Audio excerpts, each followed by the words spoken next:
Hello बच्चों, जय हिंद। कैसे चल रही है आप लोगों की तैयारी? आई होप कि आपकी तैयारी बहुत अच्छे ढंग से चल रही होगी। तो मेरे भाई, मैं आपके लिए लेकर आया हूँ एग्जाम में पूछे जाने वाले कुछ ऐसे क्वेश्चंस को जो कि काफी महत्वपूर्ण होते हैं। तो आइए शुरू करते हैं अपना पहला क्वेश्चन। मेरे भाई, पहला क्वेश्चन कह रहा है कि सूर्य श्वेत कब प्रतीत होता है। तो आपने देखा होगा कि सूर्य का कलर जो है दोपहर के समय में एकदम सफेद दिखता है। तो हमारा करेक्ट आंसर हो जाएगा मेरे भाई कौन सा? दोपहर के समय पे, यानी ऑप्शन सी हमारा करेक्ट हो जाता है। आपने ये भी अनुभव किया होगा, सूर्यास्त के समय और सूर्योदय के समय इसका कलर कैसा होता है मेरे भाई? लाल रंग का होता है। ठीक है, आइए देखते हैं नेक्स्ट क्वेश्चन। नेक्स्ट क्वेश्चन कह रहा है कि कौन सा पादप हार्मोन कोशिका विभाजन में सहायक है। वे भाई, आपको पता होगा कि साइटोकाइनिन जो होता है ये कोशिका विभाजन में सहायक होता है। बात करें और ऑप्शंस की, तो जो यहाँ पे आप इथाइलिन देख रहे होते हैं, ये एक ऐसा हार्मोन है जो कि फलों को पकाने में काम आता है। ठीक है, इस बात को भी याद रखेंगे कि फलों को पकाने में कौन सा हार्मोन जो है फायदेमंद होता है, तो ये होता है इथाइलिन। और ए हार्मोन में भाई कैसा होता है, तो ये गैसीय हार्मोन है। इस बात को भी याद रखिएगा कि कौन सा हार्मोन होता है जो गैसीय फॉर्म में पाया जाता है, तो गैसीय फॉर्म में पाया जाने वाला इथाइलिन है। बात करें ऑक्सिन की, तो ऑक्सिन जो होता है ये पौधों को वृद्धि करने में सहायता करता है। वृद्धि करने में कौन सहायक होता है मेरे भाई? तो ऑक्सिन होता है। और एक लास्ट हमारा ऑप्शन है एफसीसिस। ये जो एफसीसिस होता है, इसका काम होता है मेरे भाई, ये वृद्धि को रोकता है। क्या करता है? ये वृद्धि को रोकता है। तो आई होप कि आप इन क्वेश्चन के चारों ऑप्शंस को समझ पाए होंगे, और ये चारों ही ऑप्शंस आपके लिए काफी इंपॉर्टेंट होने वाले हैं। इसलिए मैंने इसको इस तरीके से रखा है ताकि आपको कुछ और फैक्ट्स मिल सके। तो आइए देखते हैं अपना नेक्स्ट क्वेश्चन। मेरे भाई, नेक्स्ट क्वेश्चन कह रहा है कि मनुष्य के मस्तिष्क में पाए जाने वाली अंतःस्रावी ग्रंथि कौन सी है। तो मनुष्य के मस्तिष्क में पाया जाने वाला जो ग्रंथि है मेरे भाई, कौन सा है? पीयूष ग्रंथि, जिसको कि हम लोग क्या बोलते हैं? Master gland. क्या कहा जाता है? मास्टर ग्लैंड, इसी को कहा जाता है। और ये जो है हमारा करेक्ट ऑप्शन भी हो जाता है, यानी करेक्ट ऑप्शन क्या है मेरे भाई? Option D. ठीक है, बात करें थायराइड ग्रंथि की, तो थायराइड ग्रंथि का काम होता है कि ये हमारे लिए थायरॉक्सिन नामक हार्मोन को रिलीज करता है। किसको? थायरॉक्सिन हार्मोन को रिलीज करता है। ठीक है, अगर ये जो थायरॉक्सिन हार्मोन है, अगर यहाँ पे आयोडीन की कमी हो जाए मेरे भाई, क्या हो जाए? आयोडीन की कमी। तो आयोडीन की कमी हो जाने से थायरॉक्सिन हार्मोन का स्राव कम हो जाता है। तो इस चीज को आप याद रखेंगे। क्या है इसमें कि आयोडीन की कमी से थायरॉक्सिन हार्मोन नहीं बन पाता। थायरॉक्सिन हार्मोन बनता कहाँ है मेरे भाई? तो ये बनता है थायराइड ग्रंथि द्वारा। आपको ये दोनों चीजें याद रखनी है। बात करें पीयूष ग्रंथि, तो पीयूष ग्रंथि को क्या बोला जाता है? मास्टर ग्लैंड के नाम से जाना जाता है। आई होप कि आपको ये चीज समझ में आई होगी। आइए देखते हैं नेक्स्ट क्वेश्चन। नेक्स्ट क्वेश्चन कह रहा है, किसी सजातीय श्रेणी के दो क्रमागत सदस्यों के बीच अंतर होता है। तो मेरे भाई, इसका करेक्ट ऑप्शन जो है ऑप्शन ए हो जाता है। CH2 इकाई का अंतर होता है। ठीक है, अगर बात करें कि कितने परमाणु भार का अंतर होता है, तो 14 का। कितने का? तो 14 परमाणु भार का अंतर होता है। आप इस बात को भी याद रखेंगे। आइए देखें नेक्स्ट क्वेश्चन। नेक्स्ट क्वेश्चन कह रहा है कि निम्नलिखित में से कौन सा गुणधर्म सामान्यतः आयनिक यौगिकों के द्वारा प्रदर्शित नहीं किया जाता है। तो सबसे पहले जानते हैं कि आयनिक यौगिक क्या होते हैं।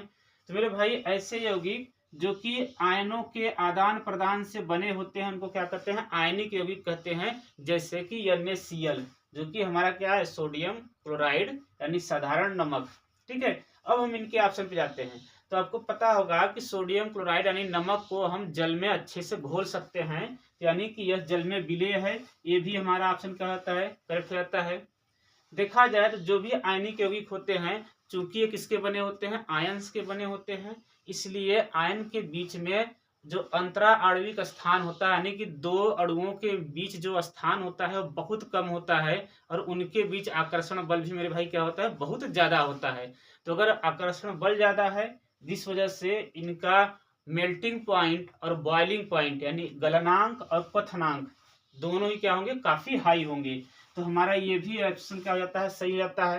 मेरे भाई, अगर मेरे पास नमक का ढेर हो, ठीक है, और नमक के ढेर में मैं ले जा करके इलेक्ट्रिक करंट को फ्लो कराना चाहूं तो नहीं करेगा। ऐसा इसलिए होता है क्योंकि वो आयन में टूटा ही नहीं है। ठीक है, तो ठोस अवस्था में विद्युत की चालकता जो है वो नहीं होती है, यानी ऑप्शन सी ही हमारे लिए क्या हो जाएगा, करेक्ट हो जाएगा। और यही बात तो पूछा है। बात करें गलित अवस्था में, तो आपको पता होगा कि अगर नमक को घोल दिया जाए पानी में और उसके बाद उसमें करंट फ्लो कराया जाए तो करंट बड़े अच्छे ढंग से उसमें फ्लो करेगा, यानी कि वहां भी चालकता होती है। तो इस हिसाब से अगर हम देखें तो हमारा ऑप्शन कौन सा सही होता है, ऑप्शन सी हमारा करेक्ट हो जाता है कि ठोस अवस्था में आयनिक यौगिकों की चालकता नहीं होती है। आई होप कि आप इसको समझ पाए होंगे। आइए देखते हैं अपना नेक्स्ट क्वेश्चन। नेक्स्ट क्वेश्चन कह रहा है कि धातुएं सामान्यतः ठोस प्रकृति की होती हैं। निम्नलिखित में से कौन सी धातु कमरे के ताप पर द्रव अवस्था में पाई जाती हैं। तो मेरे भाई अगर आप धातुओं का गुणधर्म पढ़े होंगे तो आपको पता होगा कि धातुएं जो होती हैं चमकीली होती हैं। ठीक है, धातुएं आघातवर्ध होती हैं, धातुओं में तनने का गुण होता है यानी तन्यता होती है, वो सोनरस होते हैं यानी उसमें ध्वनि भी पैदा हो सकती है। ठीक, और आप ये भी जानते होंगे कि धातुएं जो हैं वो कमरे के ताप पर ठोस अवस्था में पाई जाती हैं। बट इस चीज को याद रखिएगा कि एक ऐसा हमारे पास धातु है जो कि कमरे के ताप पर भी, ठीक है, किसमें पाया जाता है, द्रव अवस्था में पाया जाता है, और वो है कौन, मरकरी यानी कि Hg। तो आप इस बात को याद रखिएगा कि जो मरकरी है वो एक ऐसा धातु है जो किसमें है, द्रव अवस्था में है।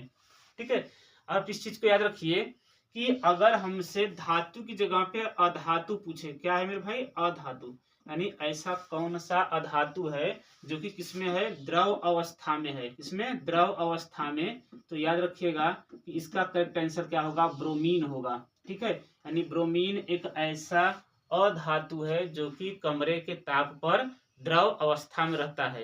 तो अब ध्यान यहाँ दीजिएगा कि धातु पूछा है कि अधातु।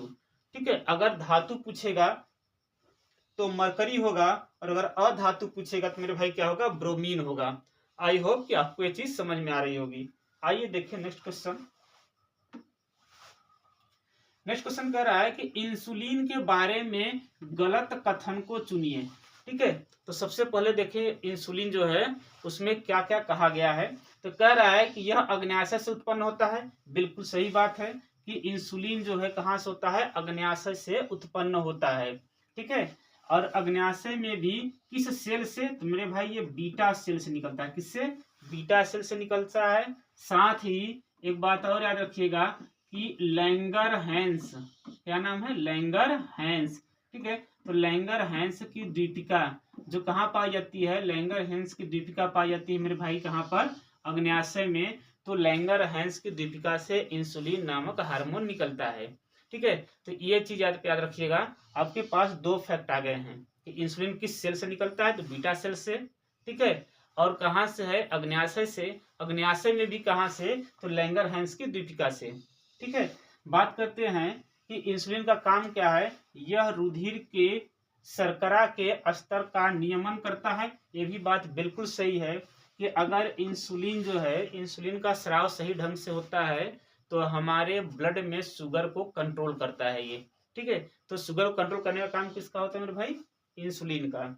नेक्स्ट देखते हैं, यह शरीर की वृद्धि और उसके परिवर्धन का नियमन करता है। और चौथा है, इंसुलिन के कमी से डायबिटीज नामक रोग हो जाता है। तो बात ये बिल्कुल सही है कि इंसुलिन की कमी से क्या होता है, डायबिटीज, जिसको कि हम क्या बोलते हैं, मधुमेह बोलते हैं। ठीक है, तो आपने सुना होगा कि जिसको डायबिटीज हो जाता है उसको हम क्या कहते हैं कि आलू नहीं खाना है, चीनी नहीं खाना है, चावल नहीं खाना है, इन सब चीजों को मना कर दिया जाता है। ठीक, होता क्या है कि डायबिटीज में हमारे ब्लड के अंदर जो शुगर है, जो शुगर की मात्रा है वो काफी बढ़ जाती है। ठीक, और इसे कंट्रोल करने का काम कौन करता है, इसे कंट्रोल करता है हमारा इंसुलिन। ठीक है मेरे भाई, तो इंसुलिन का काम शरीर की वृद्धि करना नहीं होता है। तो अगर इस हिसाब से देखें तो हमारे लिए गलत ऑप्शन कौन सा होता है, ऑप्शन सी, और यही हमारा करेक्ट आंसर है। ऑप्शन सी हमारा करेक्ट हो जाता है। आइए देखें नेक्स्ट क्वेश्चन। नेक्स्ट क्वेश्चन कह रहा है कि यशद लेपन के दौरान किस धातु की परत चढ़ाई जाती है। तो सबसे पहले समझते हैं यशद लेपन क्या होता है। तो मेरे भाई यसद लेपन संक्षारण को, धातुओं के संक्षारण को रोकने की एक प्रक्रिया होती है। ठीक है, इसे अंग्रेजी में गैल्वेनाइजेशन कहते हैं। क्या बोलते हैं? गैल्वेनाइजेशन। ठीक है, इसका काम क्या होता है? यसद लेपन संक्षारण रोकता है। क्या रोकता है मेरे भाई? संक्षारण को रोकने का काम करता है। संक्षारण का मतलब क्या होता है कि धातुओं को अगर हम बाहर ऐसे खुले में छोड़ दें, जैसे आपने लोहा को देखा होगा, अगर लोहे को हम बाहर छोड़ दें तो लोहा पानी, ठीक, साथ ही साथ हवा से रिएक्ट करके उसके ऊपर देखेंगे तो एक ब्राउन कलर का जंग लग जाता है। ठीक है, इस जंग को हम गांव की भाषा में मूर्छा बोलते हैं, या फिर इसको हम इंग्लिश में रस्ट बोलते हैं। तो रस्टिंग से रोकने के लिए, यानी कि संक्षारण से रोकने के लिए क्या किया जाता है? यसद लेपन किया जाता है। ठीक है, यसद लेपन में क्या करते हैं हम कि लोहे की जो राड होती है, तो लोहे के ऊपर जिंक की परत चढ़ाई जाती है। किसकी मेरे भाई? जिंक की परत चढ़ाई जाती है। तो हमारा ऑप्शन जो है सी करेक्ट हो जाता है। आइए देखिए नेक्स्ट क्वेश्चन। नेक्स्ट क्वेश्चन कह रहा है किसी कमरे के हीटर से होकर बहने वाली विद्युत धारा दोगुनी कर दी जाए, ठीक है, तो उसमें उत्पन्न ऊष्मा होगी। तो मेरे भाई अगर किसी भी तार के द्वारा करंट फ्लो कर रहा है तो उस समय उसमें जो उत्पन्न ऊष्मा होती है वो होता है एच इज इक्वल टू कितना होगा? आई स्क्वायर आर टी। ठीक है, अगर हम एक पर्टिकुलर हीटर की बात कर रहे हैं तो उस हीटर में लगे हुए तार का प्रतिरोध जो है वो एक जैसा रहेगा। और समय की बात करें तो हम जितने समय तक पहले बात किए होंगे उतने ही समय के लिए हम बाद में भी बात करेंगे। ठीक है, तो इस हिसाब से हमारा जो प्रतिरोध है यानी आर और जो हमारा ये टाइम है टी, दोनों क्या होते हैं? कांस्टेंट हो जाते हैं। ठीक है, अब जब दोनों कांस्टेंट हो गए हैं यानी कि दोनों नियतांक हो गए हैं, तो मेरे भाई ये बात करें तो हमारा जो हीट होगा, ये हीट किस पर डिपेंड करेगा? आई पर। ठीक है, जैसे आई की वैल्यू चेंज होगी उसमें उत्पन्न होने वाला हीट भी क्या हो जाएगा? चेंज हो जाएगा। ठीक, तो यहाँ पर कह रहा है हमारा क्वेश्चन कि जो पहले आई था अब ये आई कितना हो गया है? दोगुना हो गया है। मेरे भाई दोगुना का मतलब क्या? जो हमारा आई था अब इस टाइम पे क्या हो गया है? 2i। तो 2i का whole square into R T. ठीक है, और आर टी हमने आपको बताया कि दोनों क्या है? कांस्टेंट है, तो इससे कोई फर्क पड़ने वाला नहीं है। तो यानी कि जो हमारा हीट होगा किस पर डिपेंड करेगा? हीट हमारा डिपेंड करेगा, ठीक है, केवल और केवल करंट पे। तो यहाँ से अगर सॉल्व करें तो आप देख पाएंगे कि जो हीट है कितना हो गया है? 4i square. मेरे भाई यहाँ पर देखा आपने कि जो हीट अभी प्रोड्यूस हुआ है ये हमारे पहले वाले हीट का कितना हो गया है? 4 गुना। कितना हो गया है? 4 टाइम्स हो गया है। यानी ऑप्शन सी हमारा क्या होता है? करेक्ट जाता है। आइए देखें नेक्स्ट क्वेश्चन। नेक्स्ट क्वेश्चन कह रहा है लघु पथन के समय परिपथ में विद्युत धारा का मान, ठीक ना, कितना हो जाता है? तो लघु पथन का मतलब होता है शॉर्ट सर्किट। मेरे भाई जब शॉर्ट सर्किट होता है, ठीक है, उस टाइम पर सर्किट में बहने वाला करंट का मान अनंत हो जाता है। ठीक है, यानी बहुत अधिक हो जाता है। तो यहाँ पे जो ऑप्शन है ऑप्शन डी हमारा क्या है? करेक्ट हो जाता है। ठीक है, कभी इसमें देगा ऑप्शन में बहुत अधिक बढ़ जाता है या कभी देगा अनंत हो जाता है। तो आप दोनों में से, ठीक है ना, दोनों में से कोई एक ही देगा। अनंत दिया तो अनंत भी करेक्ट है, और नहीं तो बहुत अधिक बढ़ जाता है तो बात है ही सही। ठीक है, तो जब कभी भी शॉर्ट सर्किट होगा तो उस दौरान जो करंट होगी वो क्या हो जाती है? बहुत अधिक बढ़ जाती है। आई होप कि आपको ये वीडियो इंफॉर्मेटिव लगा होगा और आपके एग्जाम के लिहाज से उपयोगी भी होगा। तो मिलते हैं अपने नेक्स्ट वीडियो में, तब तक के लिए जय हिंद।